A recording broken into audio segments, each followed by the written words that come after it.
If you believe that true courage is found in quick thinking, decisive action, and the willingness to protect others, then this story is for you.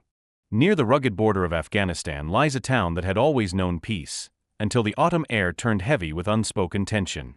For weeks, unrest had simmered just across the border, casting a long, quiet shadow over the streets. In the heart of this town lived 10-year-old Abdul Hadti.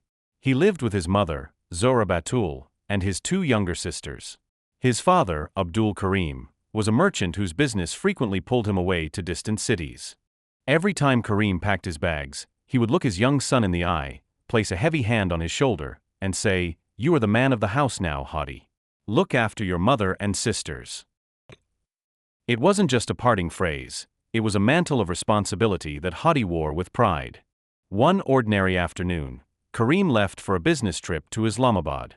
The day passed like any other, filled with the routine rhythms of schoolwork and laughter. As night fell, Zora tucked the children into bed, the house succumbing to a quiet stillness. Then, the midnight silence shattered. It started with a low, chaotic rumble in the streets, the panicked shouting of neighbors. Suddenly, a succession of deep, thunderous booms rolled in from the distance, rattling the windows. The family jolted awake, disoriented and breathless. Zora gathered the children and rushed them to the furthest, most shielded room at the back of the house. Outside, the distant thuds rapidly evolved into the terrifying rhythmic growl of heavy gunfire.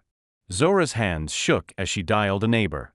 The news was grim: border forces had engaged, and stray shelling was creeping into civilian areas.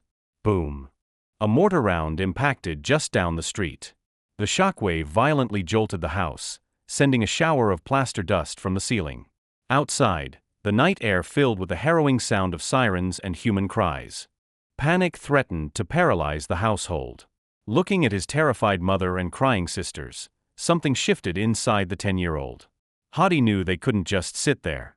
"I'm going to get Uncle," Hadti declared, his voice surprisingly steady. "No, Hadti. It's too dangerous," Zora cried, grabbing his arm. But Hadti gently pulled away. He knew that survival required action, not hiding. Sprinting out into the smoke-filled street, the world was a blur of shadows and flashing light. As he raced toward his uncle's house, a flash of movement caught his eye. A small 6-year-old boy from the neighborhood was standing completely frozen on the pavement, paralyzed by shock as the chaos raged around him. Without a second thought, Hadti scooped up the younger boy, shielding him with his own body, and dragged him along through the crossfire to the safety of his uncle's doorstep. 10 agonizing minutes later, Hadti burst back through his own front door, his uncle right beside him. As they entered, 2 more massive explosions rocked the neighborhood, closer this time. The danger was escalating by the second. Hadti looked at his mother. "Ammi, we have to go. Pack what you can, right now. We need to leave." Zora, seeing the absolute certainty in her son's eyes, quickly dialed her husband in Islamabad to relay the escalating danger and Hadti's plan.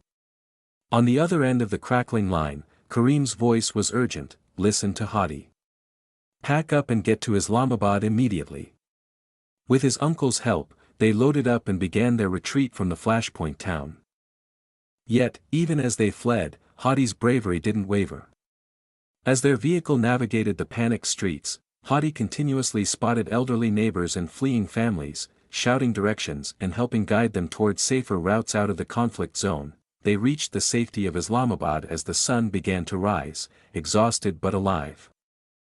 Hadti's story serves as a powerful reminder: bravery does not look at the date on a birth certificate. True courage is found in quick thinking, decisive action, and the willingness to protect others when the world around you is on fire.